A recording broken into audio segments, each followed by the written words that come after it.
오늘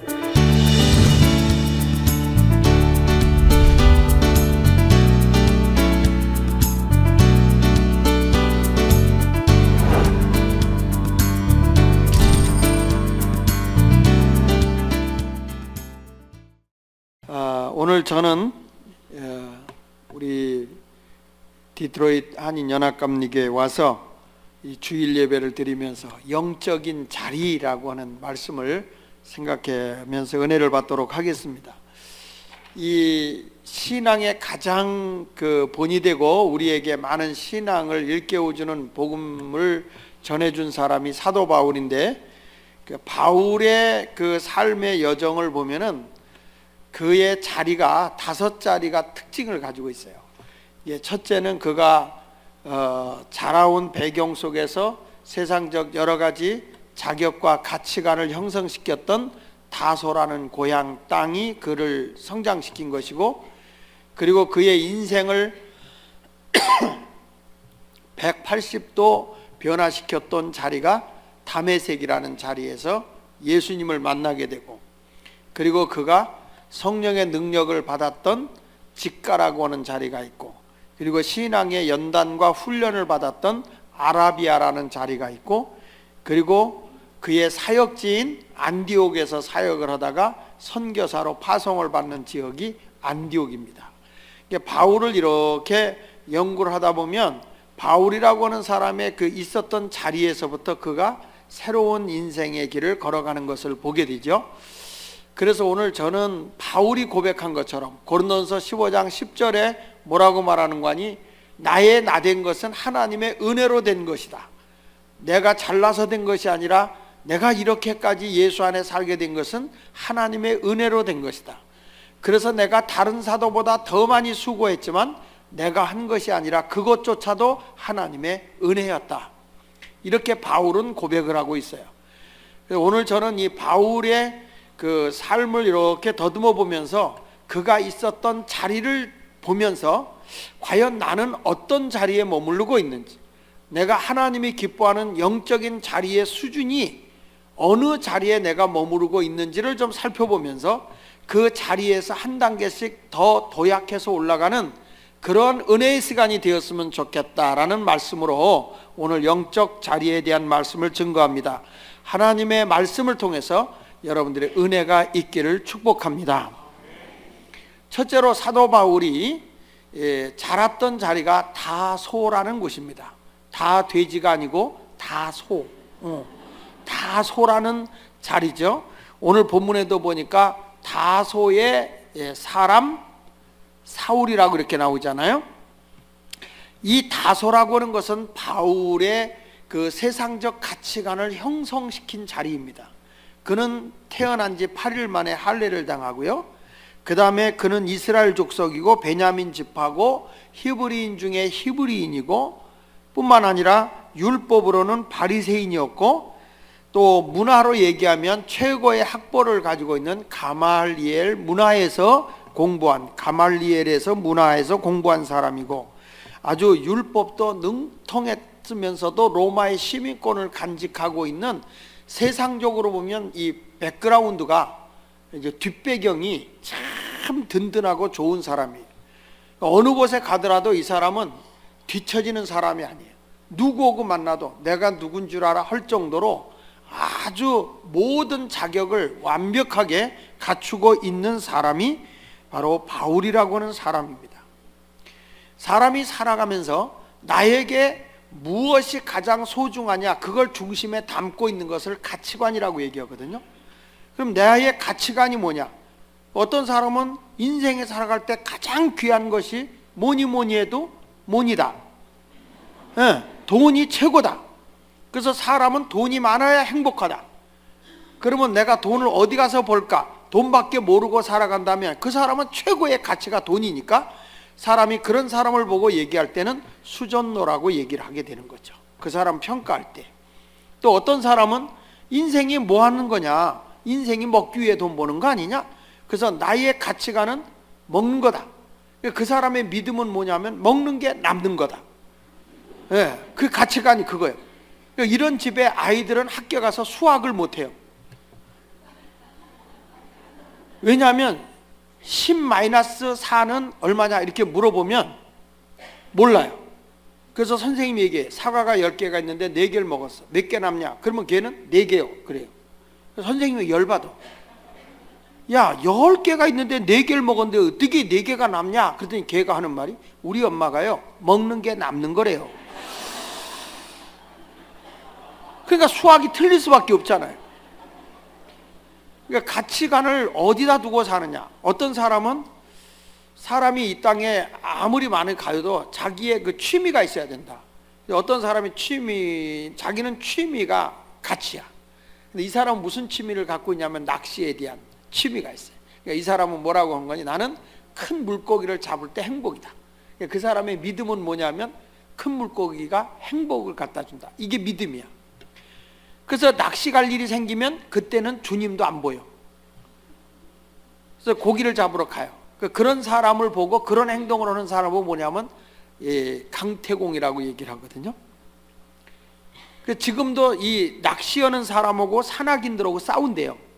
왜 싸우냐 하면은 등산을 가는 사람들이, 아니 저 남자들로 태어나서 쪼그리고 앉아서 그 낚시하고 있는 그게 참 답답하다 이런 거예요. 그러니까 또 이 낚시하는 사람들은 산에 올라가는 산악인들 보고 참 비련한 사람이라는 거예요. 아니 바짝바짝 땀 흘리고 산에 올라갔다 도로 내려올 걸 왜 저렇게 올라가냐. 그러니까 자기 기준으로 보는 거죠. 그러니까 사람이 살아가면서 무엇이 가장 소중하냐 하는 거에 따라서 사람의 가치관이 달라지는 거거든요. 그러니까 부모님들도 아이들에게 무슨 가치관을 심어주느냐가 상당히 중요한 거거든요. 한국의 얘기입니다. 한국에서 자기 아들을 과학자로 키우고 싶더라는 거예요. 어려서. 그래서 우리 아이를 과학자로 키우고 싶으면 어떻게 하면 좋을까? 그래서 얘를 어려서부터 과학자가 되는 우유를 먹이자. 그래서 아인슈타인 우유를 먹이기 시작했대요. 그 아인슈타인을 먹는데 얘가 아무리 잘하면서 보니까 과학자의 재능이 없는 거야. 그러니까 이왕이면 좋은 대학 가라. 그래서 서울대학을 보내는 게 좋겠다. 그래서 이제 그때부터 서울 우유를 먹였다는 거예요. 근데 얘가 보니까 실력으로는 도저히 서울대학을 못 갈 것 같더래. 그래서 조금 낮추자. 그래서 연세 우유를 먹였다는 거예요. 연세대학이라도 가라. 근데 얘가 점점 공부하는 거 보니까 연세대학을 못 갈 것 같아. 그래서 그러면 좀 못한 건국대학이라도 가라. 그래서 건국 우유를 먹인 거예요. 한국엔 그런 우유가 있어요. 근데 얘가 아무리 봐도 건국대학을 못 갈 것 같더래. 그래서 지방대학이라도 가라. 그래서 저지방 우유가 있어요. 그래가지고 저지방 우유를 먹인 거예요. 근데 얘가 지방대학도 못 가겠더래요. 그래서 엄마가 안 되겠다. 늘 밝게 웃으면서 살아라. 그래가지고 빙그레 우유를 먹였다는 거예요. 그랬더니 이 아이가 그걸 먹고 엄마가 항상 너에게 빙그레 우유를 주는 이유는 너를 세상을 웃고 밝게 살라고 하는 거다. 근데 얘가 진짜 코미디언이 돼가지고 사람을 웃기면서 사는 거예요. 이게 빙그레 우유의 위력이죠. 저는 이것을 보면서 뭘 느끼냐면 이게 지식이고 지혜다. 하나님의 여호와를 경외함이 지식의 근본이고 지혜의 근본이라고 그랬는데, 지식과 지혜의 그 차이가 뭐냐면 지식은 아는 것이고 지혜는 알고 행하는 거예요. 예를 들면 날씨가 어떻게 비가 올 것 같다 하고 알면 빨리 가서 젖을 것들을 또는 이렇게 비가 맞지 않아야 될 것들을 덮어놓거나 거두는 것이 지혜예요. 근데 이런 분이 있어요. 비가 올 것 같네. 에이 안 올 수도 있겠지 뭐. 그래서 온팡 맞아. 그러니까 이 사람은 뭐냐면 지식은 있는데 뭐가 없는 거예요? 지혜가 없는 거예요. 그래서 저는 이 바울이라고 하는 사람도 이렇게 가만히 보면 세상적으로는 나무랄 것 없이 훌륭하게 세상적 가치관을 다 간직하고 있는 사람이에요. 그러니까 어느 곳에 가도 자기는 자랑할 수 있어요. 근데 성경에 보면 창세기 4장에서 보면 여러분 알다시피 가인과 아벨이 하나님 앞에 예배를 드렸는데 아벨의 제사는 하나님이 연락하고 가인의 제사는 하나님이 연락하지 않았다 이거예요. 그러면 자기가 예배를 하나님 앞에 합당해 드리지 못했다고 회개해야 되는데 그게 아니라 제가 너무 잘해서 내가 밀렸다 이런 생각이 드는 거예요.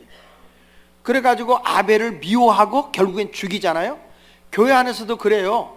누가 열심히 하면 그 사람이 인정받잖아요. 그러면 교인들이 이상하게 미워해요. 자기는 그보다 더 잘해야 되겠다는 생각을 하는 게 아니라 죄가 없음으로써 내가 인정받는다고 착각하고 사는 사람이 혹가다가 많다는 거예요. 참 답답한 일이 많아요. 그 어느 교회 가보면 아무것도 아닌 것 갖고 싸워요. 피아노를 새로 샀는데 오른쪽으로 놓을 거냐 왼쪽으로 놓을 거냐 이거 갖고 싸우다 교회가 갈라져. 에? 서울 남자하고 경상도 여자하고 결혼을 했네. 근데 서울 남자가 살다가 우리 오늘 국수 먹자 그런 거예요. 근데 국수가 경상도 사투리로 국시거든요. 그러니까 경상도 여자가 아이 국수가 뭐예요? 국시지 그런 거야. 이게 한국에서나 통하는 말이에요. 같은 말이지만 사투리에 따라 다른 거예요. 그러니까 남자가 이 사람아 표준어로 국수야. 아니야 국시하고 국수는 달라. 또 이러네. 그래서 둘이 싸우다가 지방 어른한테 가가지고 물어본 거예요. 국수하고 국시하고 다릅니까? 그랬더니 뭐란 거 아니에요? 다르지요. 그런 거예요. 그 깜짝 놀랐어요. 어떻게 다릅니까? 그랬더니 국수는 밀가루로 만드는 거고 그럼 국시는요? 국시는 밀가리로 만드는 거다. 그 이해가 안 되는 거예요. 아니 그러면 밀가루가 다르고 밀가리가 다릅니까? 다르다는 거예요. 어떻게 다르냐? 그랬더니 밀가루는 봉투에 담는 거고 밀가리는 봉다리에다 담는 거다.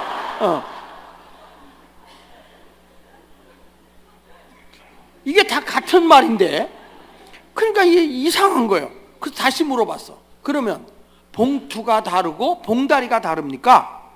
그러니까 뭐랄까? 다르죠. 어떻게 다릅니까? 봉투는 기계로 찍어내는 거고 봉다리는 사람이 만드는 겁니다. 풀칠해서 만드는 겁니다. 그래가지고 아직 합의가 안 됐대. 그러니까 사람이요 자기가 가지고 있는 것이 전부라고 고집하다 보면 이러한 같은 것을 가지고도 이게 의견이 다를 수가 있다는 거예요. 그러니까 이 가인과 아벨도 하나님께 예배를 드렸는데 하나님 앞에 바로 드리지 않으면 내가 잘못됐다 하는 게 아니라 죄 때문에 내가 인정 못 받았다고 생각을 해가지고 결국에 아벨을 죽이잖아요. 그리고 나서 가인이 하나님을 떠나요. 하나님을 떠나서 하나님 없이 살면서 그가 얼마나 열심히 살았는지 한 도시를 만들어요. 그래서 그 도시 이름을 가인의 아들 에녹이라는 이름을 붙여서 에녹성이라 이름을 붙입니다. 그 에녹성이라는 이름을 붙여놓고 이제 그 자손을 이어나가는데 그 창세기 4장 16절 이하에 보면 이제 가인의 족보 얘기가 나와요. 그 나오다가 거기서 이제 라멕이라고 하는 자가 자식을 낳는데 아내를 둘을 얻죠. 그 자식을 낳는데 큰 아이 이름을 야발이라고 줬는데 이 야발은 무엇으로 성공하냐면 목축업 사업을 해서 성공을 해요. 지금으로 말하면 비즈니스로 성공한 거예요. 그러니까 이 목축업을 하니까 가축을 키우려고 하니 얼마나 발로 뛰어다니면서 일했겠어요. 그러니까 밤에도 설쳐가면서 일했다 그래서 야발이요. 야간에도 발로 뛰었다 이거죠.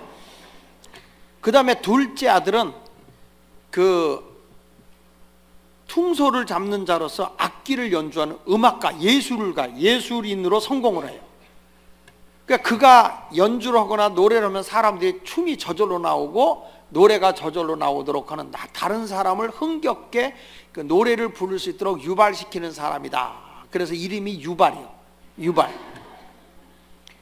그 다음에 셋째는 뭘 했냐면은 날카로운 기계를 만드는 과학자, 기술자로 키워냈는데 두발가인이죠. 그러니까 날카로운 기계를 만드는 자라고 그랬으니까 틀림없이 아마 머리 깎는 기계도 만들었나 봐. 그러니까 아이 이름이 두발가인이에요.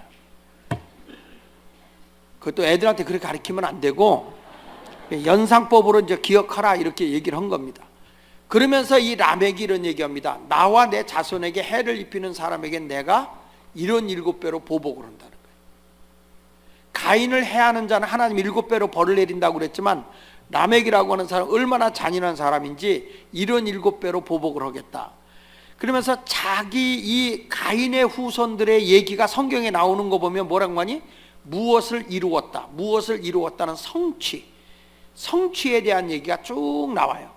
근데 하나님이 거기서 가인의 족보를 딱 끊으면서 뭐라는 거 아니? 하나님께서 아벨 대신에 다른 씨를 줬는데 그게 누구냐면 셋이요.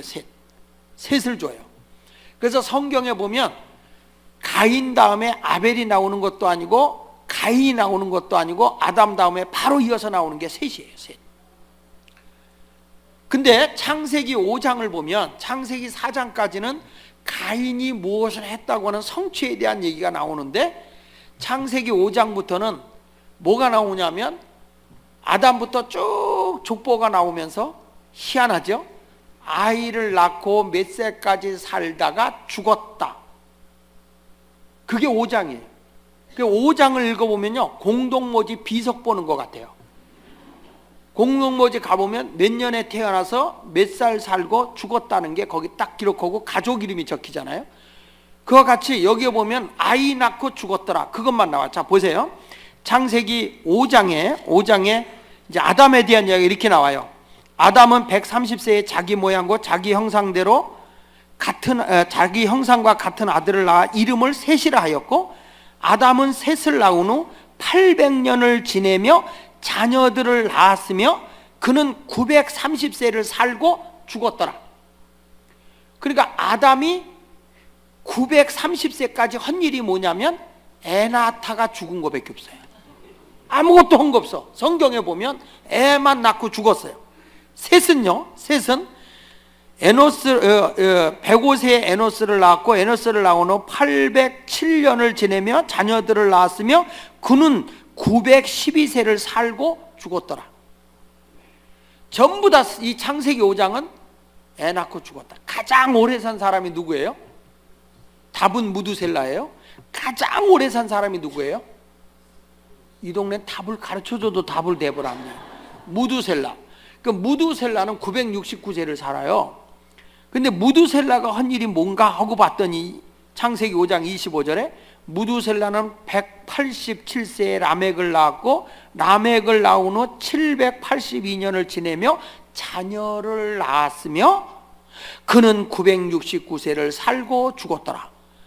그러니까 무두셀라가 969년 동안에 한 일이란 뭐예요? 애 낳고 죽은 거예요. 과연 그들이 이 세상에서 그거밖에 한 일이 없을까요? 한 일이 많을 거예요. 근데 내가 세상에서 무엇을 이루었고 어떤 명예를 얻었고 어떤 직함을 얻은 것이 하나님하고 무슨 관계가 있냐 이 말이에요. 하나님 앞에서는 아무 관계가 없다는 거예요. 그러니까 그 내용이 적혀 있질 않아요. 세상적 가치관을 가지고 살아간 사람은 내가 무엇을 했다라고 하는 가인의 우성들은 성취에 대한 얘기를 하고 있어요. 무엇을 이루었다. 그런데 창세기 5장에서 보면 무엇을 강조하냐면 이런 말이 나와요. 에녹이 하나님과 동행하더니 하나님이 그를 데려가심으로 세상에 있지 아니하였더라. 이 창세기 5장에서 하나님의 사람들에게 가장 소중하게 여기는 것은 하나님과 동행. 내가 이 세상을 살아가는데 중요한 것이 뭐냐면 내가 무슨 직함을 가졌다, 돈을 얼마를 가졌다, 뭐 돈 아무리 많이 가지면 뭐합니까? 쓴 것만 내 거예요. 쓰지 않고 죽으면 다 남의 거예요. 저희 어머니도 용돈 드렸더니 안 쓰고 옛날 분이라 그렇게 모셔놨더라고. 돌아가신 뒤에 우리 형이 다 썼어요. 그러니까 돈은 내 것이 없어요. 쓴 것만 내 거예요. 그러니까 우리가 얼마나 많이 가졌냐, 세상의 명예를 얼마나 가졌냐, 그건 하나님하고 상관없는 거예요. 어느 교회 목사님 명함을 한번 받아봤더니 그 명함에 세상에 뒤에 이력이 얼마나 많이 있는지 몰라. 근데 우리들의 예수 믿는 사람에게 이력은 뭐냐면 오늘도 하나님과 동행하는 사람, 아무개, 이게 나와야 되거든요. 여러분들도 전능하신 하나님과 동행하는 아름다운 삶을 살아가시기를 바랍니다. 그러니까 세상의 것을 내려놓더라도 하나님과 동행하는 게 중요하기 때문에 우리가 잘 아는 모세 같은 사람도 애굽의 왕자의 자리를 내려놓고 하나님의 백성과 함께 고난의 길을 걸어가는 거예요. 다니엘이 높은 자리를 내려놓고 우상 앞에 절하지 아니하면서 하나님과 함께 하겠다고 사자굴 속에 들어가면서까지도 그는 하나님이 원하는 길을 걸어가는 거예요. 이게 그리스도인이거든요. 그런데 아직 내가 다소에 머물러 있는 사람은 예수님보다도 주를 위해 살아가는 것보다도 세상의 명예와 권세와 지위, 그리고 세상적인 그 어떤 성취를 위해서 살아가는 사람들이 더 많은 거예요.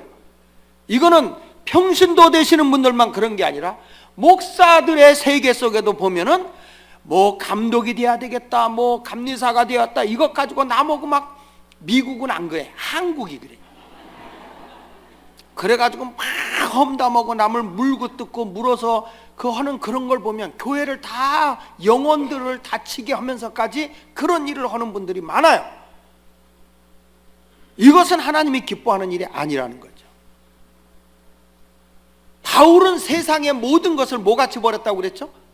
배설물. 이게 고상한 말로 배설물이죠. 원색적인 말로 쓰면 한 글자로 써야 되죠. 예, 쌍디귿으로 써야 돼요. 뭐죠? 예, 한국말로 똥, 영어로는 똥.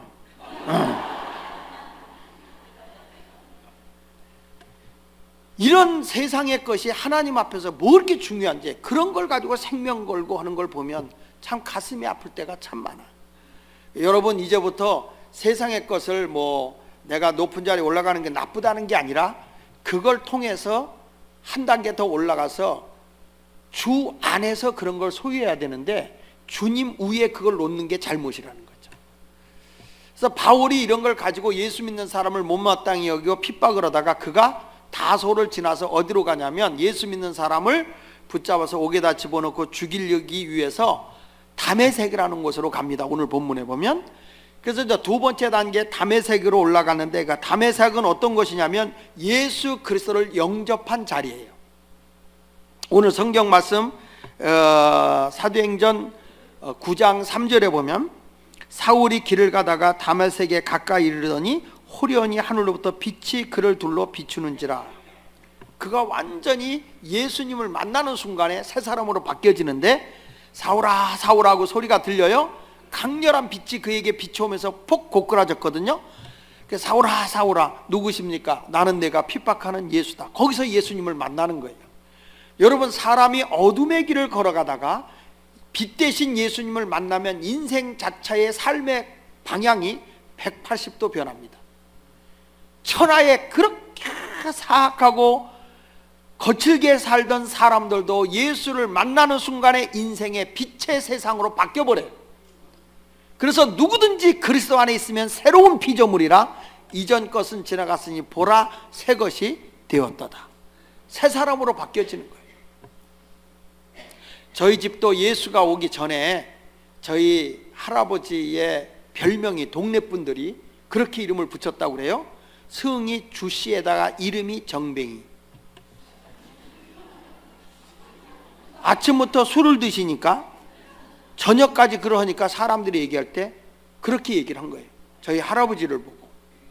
저희 아버님이 공민학교를 가고 싶어서, 학교 초등학교죠, 공민학교를 가고 싶어서 할아버지한테 아버님 공부 좀 시켜주세요 그랬더니, 야, 술 마실 돈도 없는데 공부시킬 돈이 어디냐. 그게 우리 집안의 명언이요. 명언. 집안이 예수가 오기 전엔 그랬어요. 아주 술에 쪄들고 그 샤머니즘적인 그 무속 종교에 쩔어있던 집안이에요. 저희 작은 할아버지를 동네 사람이 이렇게 별명을 붙였죠. 승이 노시에다가 이름이 상자 술자. 노상술. 노상술로 사니까. 예. 그리고 저희 할머니는 할마다 성황당의 고목나무 앞에 가서 비나이다 비나이다 산신령께 비나이다 태백신께 비나이다 한라신께 비나이다 부뚜막에 주황신께 비나이다 화장실에 측간신께 비나이다 우리 남편 잘 살게 하시고 만수무강하시고 태평성대하게 하소서 퇴퇴퇴퇴퇴 하면서 복 달라고 나무에 가서 비는 거야. 그러니 고목나무가 복을 줄 수 있어? 속이 상하니까 속이 다 비었어. 썩어가지고요.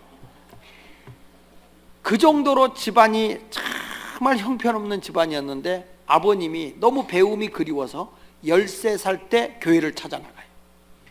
13살 때 교회를 찾아가서 예수님을 만나게 되는데, 그때 담임 목사님이 한문을 전문으로 공부하신 오지섭 목사님이셨어요. 그 목사님을 만나고 예수를 만나고 공부를 익히시고 난 뒤에 저희 아버님이 우리 자녀들에게 두 가지를 딱 심어줬는데, 첫째는 뭐냐면 나는 너희들에게 배움이 있도록 해야 되겠다. 너희들이 배워야 가난을 이기고 지도자의 길을 걸어갈 수 있다. 그래서 우리 자녀들 이름이 다 배울학자예요. 족보를 딴 게 아니라 배워야 너희들이 사랑구실한다. 두 번째 가서는 너희들에게 물려줄 수 있는 것은 신앙이다. 오직 예수 그리스도를 믿는 것. 그렇게 철저하게 저희들을 키워서 지금에 와서 보니까 아버지의 말씀대로 다 이루어졌어요.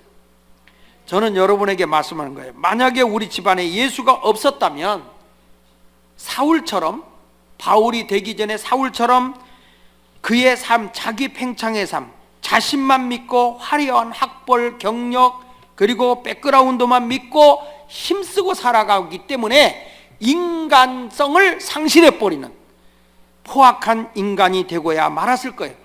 한마디로 사울은 자기 나름대로 똑똑하다고 주장하고 살았지만 인간적으로 볼 때는 개인의 인격이 붕괴된 사람이에요. 예수님을 만나고 나더니 이 사람의 인격이 새 사람으로 바뀌어지고 엄청 변화의 사람이 된 것이죠. 전 그걸 많이 봐요. 사랑 구실 못할 것 같던 사람들이 예수를 만나요. 담에색에서 예수를 만나서 완전히 인생이 180도 변화된 삶을 살아가는 사람들을 봅니다. 어떤 분은 예수 만나서 360도 변했다고 그래요. 아니 360도 변하면 원위치지, 변하지 않은 거죠. 근데 사람이 180도 변화되는데, 야, 저 사람 구실할 거 못할 것 같은데 변화되는 거예요. 제가 우리 교회 신당동에서 교회를 개척했을 때 제일 먼저 제가 전도한 사람이 누구냐면, 왕십리, 거기 옛날부터 왕십리가 유명한 그 폭력배들이 난무하는 지역이거든요. 근데 교회가 여기 왜 세워졌느냐 하면 그런 분들을 구원해야 되겠다. 그래가지고 시장에서, 그 신당동에 유명한 중앙시장 있잖아요. 그 중앙시장에서 아주 거친 사람 둘, 최철수, 최철기라고 아주 쌍칼제비라고 해서 별이 넷이요. 전과를 옥을 4번이나 갔다 온 강력범이에요. 이 두 사람이 쌍둥이인데 이 두 사람을 전도를 해서 교회를 갖다 놓은 거예요.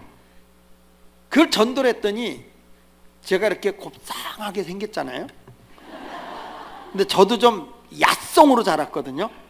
야성으로 자라가지고 그런 분들을 하나님이 그래서 그런 거친데 나를 몰아친 것 같아요. 그곳에 가서 그들을 전도를 했는데 특이한 거는 제가 개척하자마자 3사람을 전도했어요. 거기서 굉장히 거친 사람들, 아주 사람들이 무서울 정도로 떨고 있는 사람 3명을 딱 전도를 했는데, 그 사람들이 예수가 들어가니까 완전히 사람이 180도 변화되잖아요. 그러니까 시장이 조용해지는 거예요. 시장이. 근데 어디가 시끄럽겠어요? 교회가. 교회가 보통 시끄러운 게 아니에요. 이 사람들이, 우리 교회는 워낙 사람들이 강팍하니까 막 박수치고 뜨겁게 막 이렇게 해요. 그래서 사람들이 그 돌을 깨내려면, 아스팔트를 깨내려면 이게 기계로 할 때 얼마나 시끄러워요. 그러니까 그 마음의 거친 마음을 깨트리려면 저들이 기도하고 막 열심히 기도해서 변화를 일으켜야 되잖아요. 그러다 보니까 좀 시끄러웠어, 우리 교회가. 그러니까 주변에서 막 컴플레인이 막 들어온단 말이에요. 그래서 이제 사람들이 와서 이제 항의를 하면은 이 사람들만 나가면 조용한 거예요. 그 사람들 나가면 꼭 그래. 주머니에 손 넣고 왼발을 내놓고 다리를 흔들면서 왼쪽 눈을 살짝 감어. 그러면서 하는 말, 내가 사람같이 살겠다는데. 그 사람들은 언어로 쓸게. 뜰버? 이래요. 그러면 워낙 유명한 사람들이니까 이 교회 나오세요? 알았어요. 그리고 가요. 그리고 무서우니까 우리 교회는 안 하고 경찰들에게 신고를 해요. 그러면 경찰이 와요. 오는데 이 사람들이 나가서 뭐라고 얘기냐면 이렇게 얘기해요. 형님, 나 변화된 거 봤지? 내가 예수가 아니면 이렇게 변화될 수 있겠어? 근데 우리 교회는 이런 사람들이 와서 변화를 주는 데기 때문에 조용히는 절대로 변화되지 않아. 우리 교회는 절대 조용해서는 변화되지 않아. 그러니까 이게 이렇게 디트로이트 한인연합감리교회처럼 좀 인격적이고 지적이고 아주 고상한 분들이 계신 데는 이렇게 조용히 해도 괜찮은데, 이 우리 교회는 지적이라는 말을, 지성적이라는 말이 좀 안 어울려요. 오히려 우리 교회에서 지성이라고 하면 지랄 같은 성질, 이렇게 됩니다. 예. 그래서 그분들을 변화시켰는데 경찰들이 와서 이런 얘기를 하는 거예요. 목사님 그냥 하세요. 원래 신고하면 한번 왔다는 가야 돼요. 근데 그들도 아는 거예요. 우리 교회가 들어옴으로써 이 지역에 폭력적인 게 없어졌다고 하는 거예요. 이제 우리 교회 탐방 오면 제가 이제 설명도 하겠지만, 우리 지역이 굉장히 범죄율이 높은 지역인데 호객 행위를 하고 있던 이런 것을 우리가 전업시키고, 청소년들, 교회, 주민 이런 사람들이, 제가 이 가면 한 달에 한 번씩 주민들과 회의를 해요. 어떻게 하면 이 동네를 살기 좋은 마을을 만들 것이냐. 그래가지고 그 호객 행위 하는 것을 다 없애고, 청소년 범죄율이 굉장히 심했던 지역인데 청소년 범죄율을 0%로 낮춰놓은 적이, 0%로. 그래서 신문에도 나고요.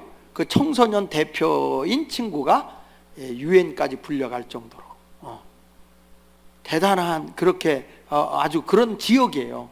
그러니까 교회가 예수를 제대로 만나면 사람들을 180도 변화시킬 수 있어요. 저는 교회가 우리끼리만 모여갖고 아버지 주여 역사하여 주시옵소서, 은혜 받게 하여 주옵소서 하고 맷돌 기도만 하고 있으면 이건 교회가 아니야. 예수님이 교회를 사랑해서 이 땅에 온 게 아니잖아요. 세상을 사랑해서 온 거잖아요. 예수님이 제자들을 양육해놓고 세상에 빛이 되고 소금이 되라 그랬지, 어디 디트로이트 한인연합감리 교회 안에서만 맷돌 기도하고 주여 복 주시옵소서, 은혜 주시옵소서 이것만 하라고 그랬느냐? 교회끼리 아성을 쌓아놓고 성만 쌓고 있느냐? 길 닦아서 세상을 쭉쭉 나가서 베풀고 하나님의 영광을 드러내는 게 교회지, 세상을 품어내는 게 교회가 돼야지 우리끼리만 모여있으면 안 된단 말이에요. 그래서 예수 믿으면 완전히 새롭게 변화되는 것. 수가성 여인이 예수님을 만나는 순간에 완전히 전도부인으로 바뀌더라고요. 사람을 피해서 오던 사람이 예수를 만나는 순간에 전도하는 여인으로 바뀌어지잖아요. 전 이런 역사가 많이 일어나는 걸 봐요. 저희 교인들을 하나하나 이렇게 보면 책 한 권씩 나올 사람들이거든요. 난 어디 가서 그런 사람 뽑아오래도 못 뽑아. 근데 우리 하나님이 그런 사람만 골라서 저한테 보내줘요. 야, 보통, 그러니까 다른 교회에서 이렇게 강남에서 이렇게 예수 믿다가 TV에서 제 설교를 듣고 우리 교회 오는 분들이 계세요. 와서 몇 번 다니다가 무서워서 싫대. 교인들이 야성이니까 이 노점 상인들, 그 다음에 이제 이 봉제업을 하면서 실밥 닦고 막 거칠게 사는 사람들이에요. 근데 그분들은 상당히 말은 거칠어도, 투박하고 거칠어도 의리가 있어요. 의리가. 그러니까 제가 설교하다가 조금 좀 투박한 말이 나오시거든요. 전 장 목사님하고 수준이 달라요. 같은 장실에도. 한국에서 왔지만 우리 장 목사님은 상당히 엘리트 그룹들이 모여있는 교회에서 있었고요.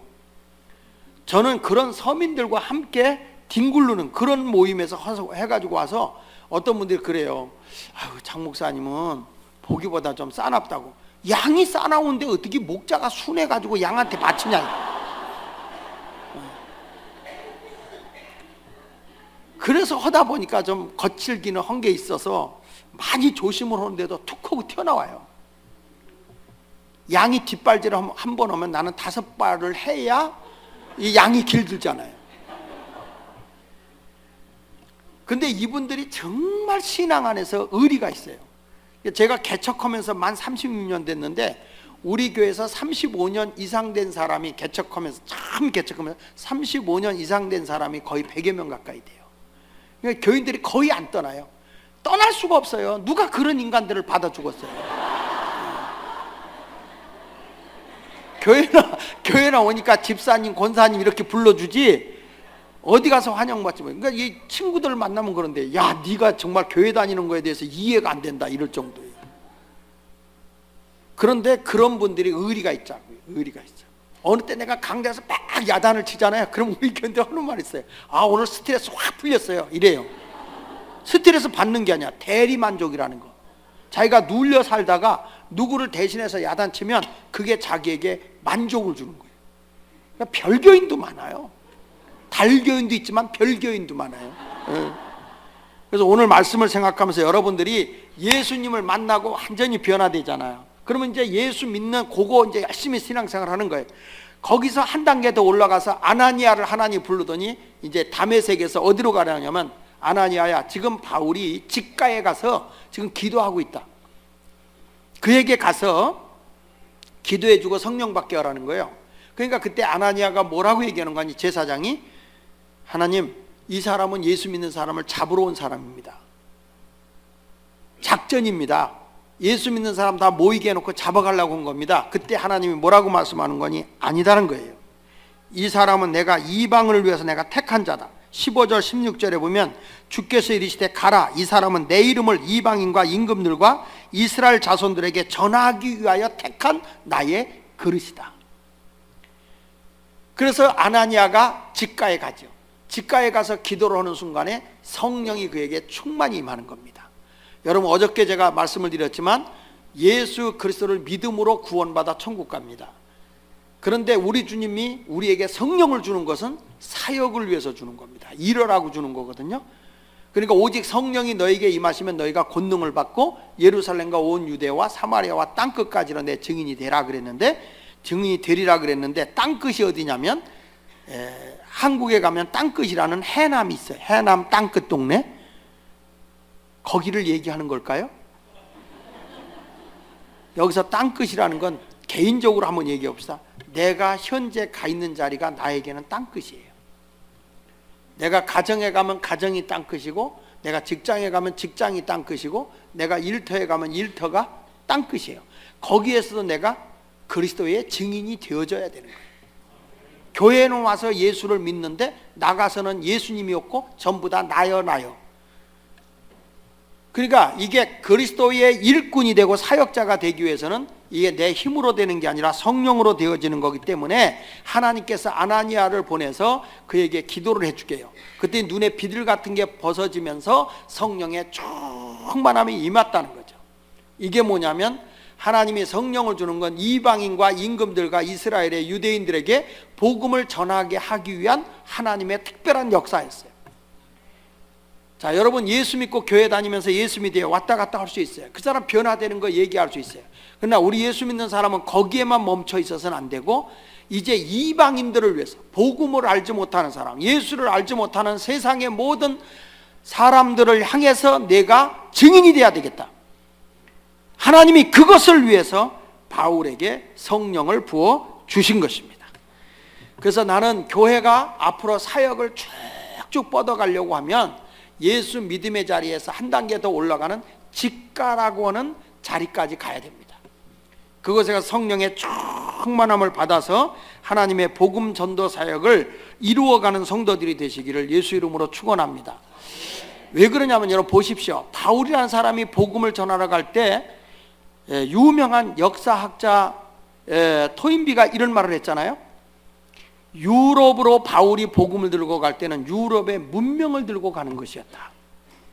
그러나 바울이 복음을 전할 때 얼마나 핍박을 당하고 어려움을 당합니까? 환난을 당하고. 그러니까 이것은 인간의 의지로 되는 게 아니에요. 인간이 자의적으로 하는 것은 얼마 안 가서 다 번아웃 되는 거예요. 탈진해버리고 마는 거예요. 성령이 내게 주면 기쁨으로 핍박을 당하면서 감격하면서 바울처럼 감옥에 갇혀서도 찬송하면서 기도하면서 오히려 세상에 있는 사람들에게 항상 기뻐하라 하면서 주의 사역을 해나가는데, 살아도 주를 위해서 죽어도 주를 위해서, 사나 죽으나 내 몸에서 그리스도만 존귀하게 되기를 원한다.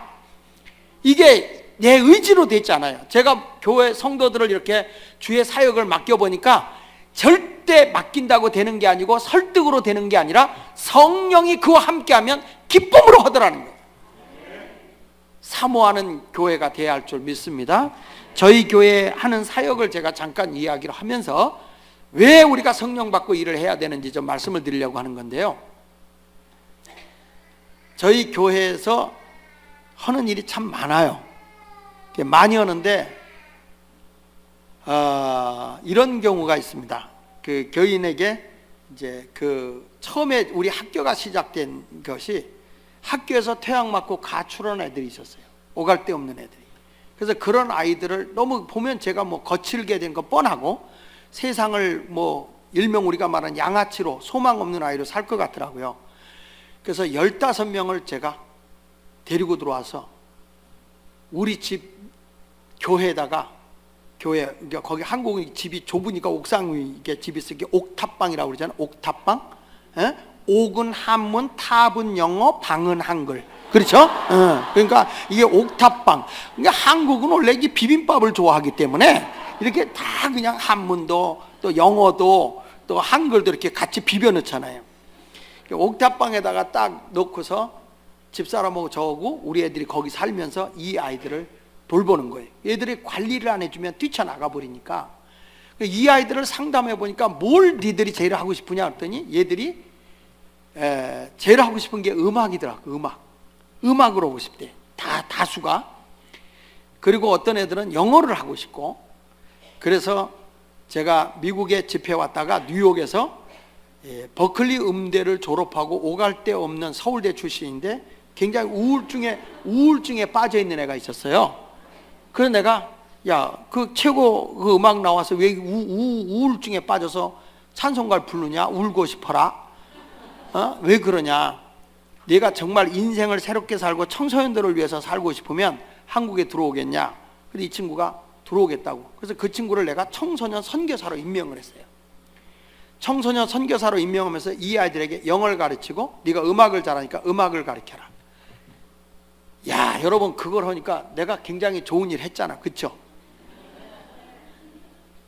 얘들 그렇지 않으면 다 양아치 될 애들이야. 근데 위에다 데려다 놓으니까 세상에 얘들이요 목사 집 앞인데도 굴뚝에서 연기 나요.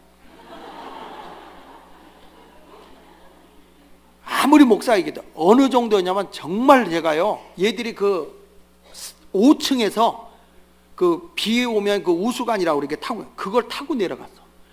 정말 하나님이 은혜를 줘서 스파이더맨의 은사를 줘서 얘들이 안 떨어졌지, 만약에 그때 떨어졌으면 교회가 발칵 뒤집혀지는 거예요.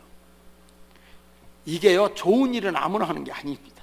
생명 걸 거는 거예요. 그런데 또 그 부모들이 얘들 그 페인된 애들을 데려다가 키워주니까 부모들이 뒤늦게 알고 와서 막 따지는 거야. 왜 우리 애를 꼬드겨서 가출시켰냐고. 그래서 이 선한 일은요 이 악을 선으로 이긴다는 게 이게 쉬운 게 아니에요.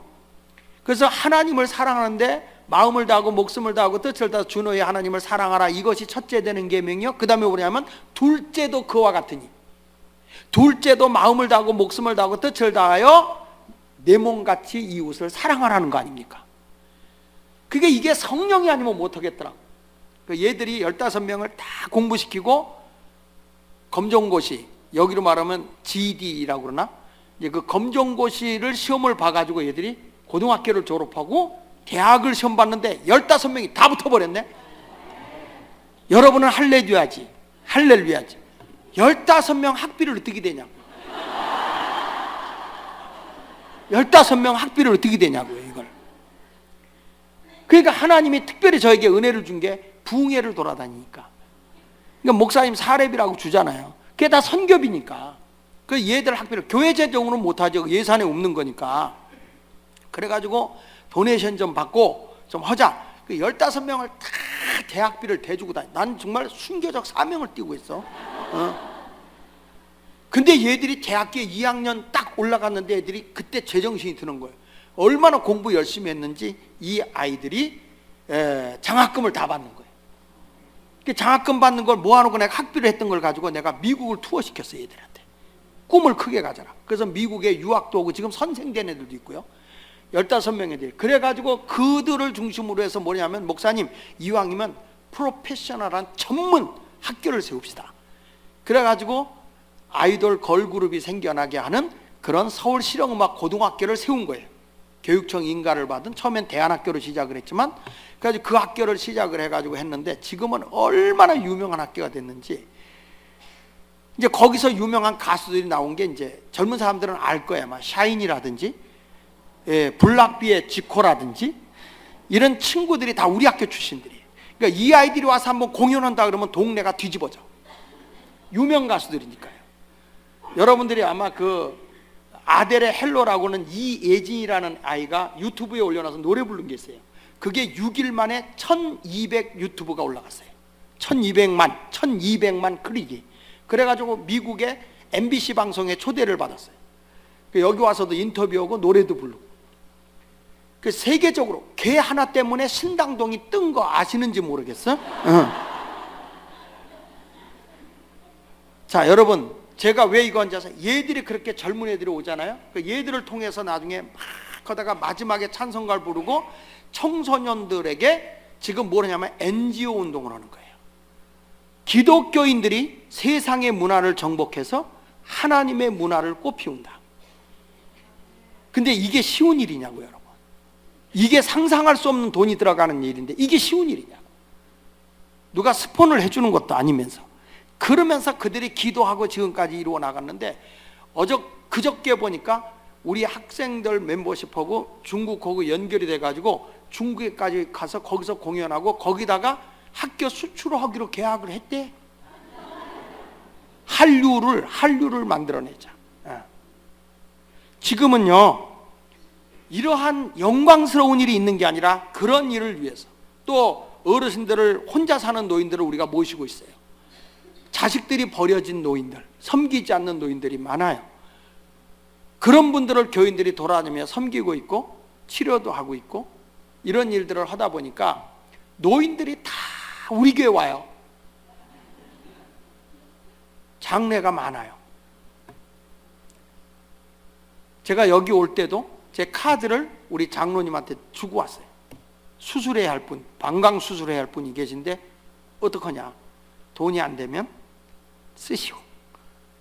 목사님 부도나면 어떡합니까? 장로님이 내놔.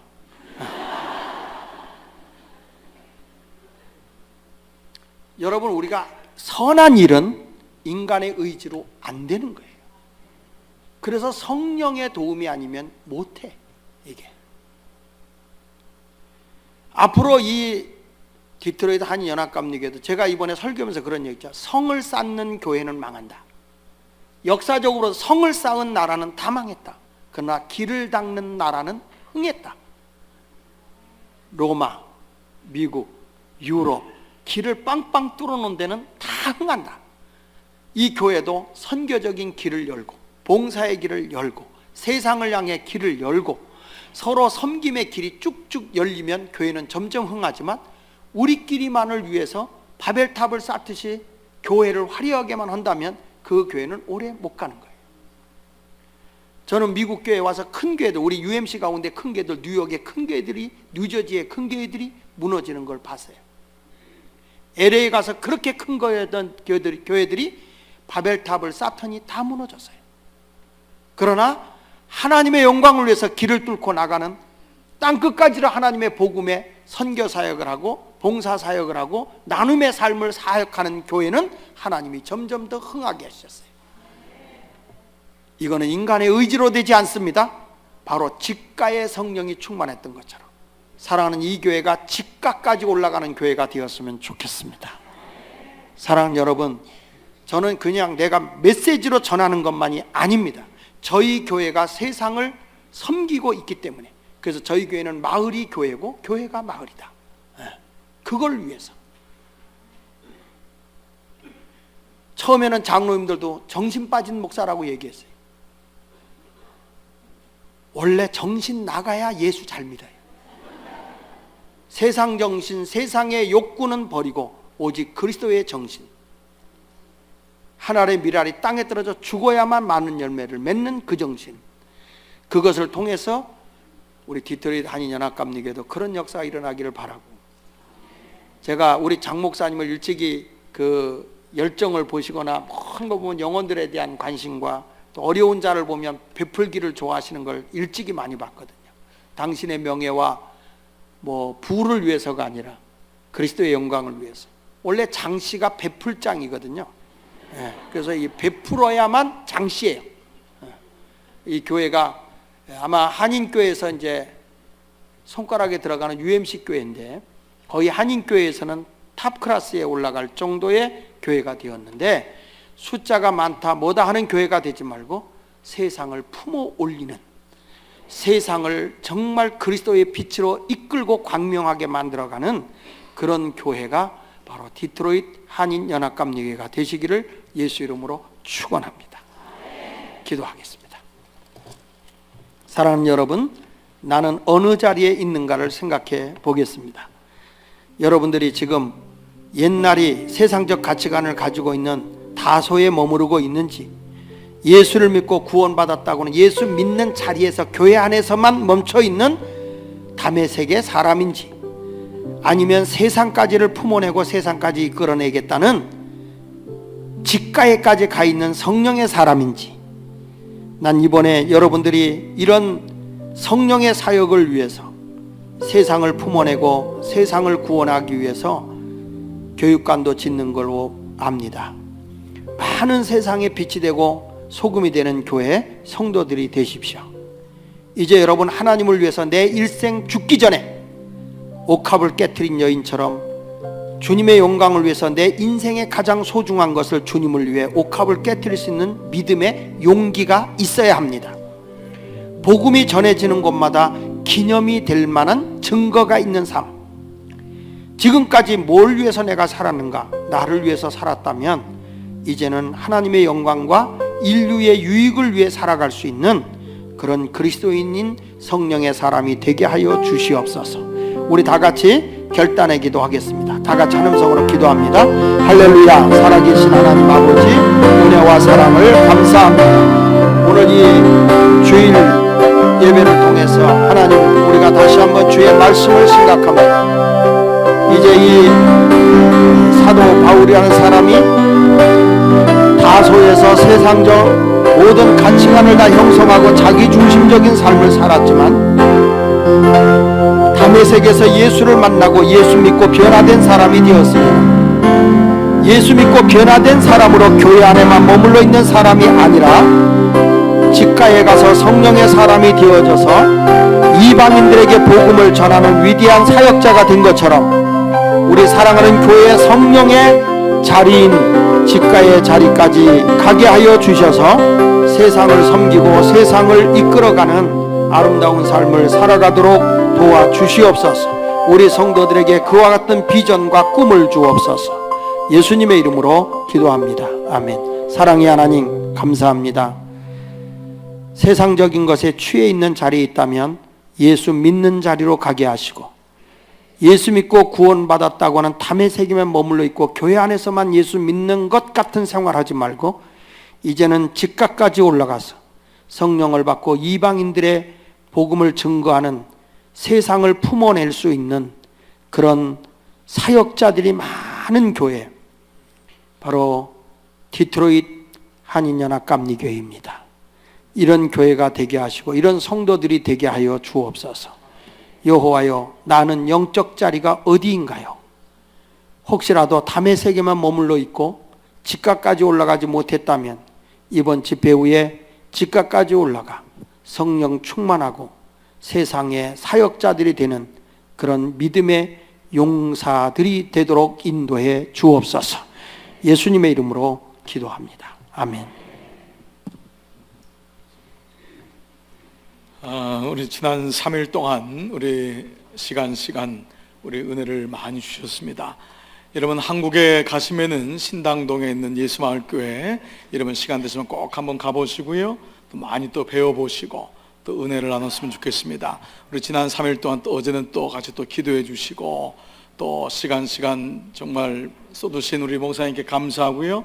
여러분, 오늘 우리 속장님들 우리 세미나는 1시 15분에 우리 딱 시작하도록 하겠습니다. 여러분께서 특별히 속장님들은 빠짐없이 참석하시고요. 우리 속회에 대한, 특별히 예수마을교회는 이 스몰 그룹의 바이탈라이즈가 아주 굉장히 아주 스트롱한 교회 중에 하나입니다. 그래서 많은 교회를 향해서 그 부분을 또 말씀해 주시고 또 강의하시고 하는데 귀한 또 마지막 시간이 될 줄 믿습니다. 우리 목사님, 우리 내일 아침 비행기로 이제 LA 잠깐 들리셔서 마지막 집회하시고 돌아가시게 됐습니다. 여러분 위에서 계속 기도해 주시고 주님 안에서 강건하시기를 우리 한번 감사합니다, 축복합니다. 우리 박수로 한번 목사님 감사합니다. 땡큐.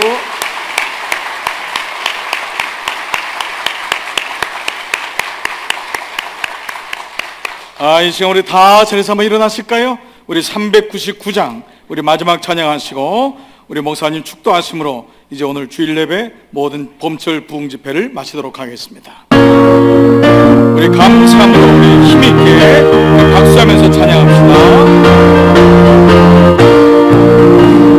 주의 약속하신 말씀 위에서 영원토록 주를 찬송하리라. 소리 남겨 주께 영광 돌리며 약속 믿고 굳게 서리라.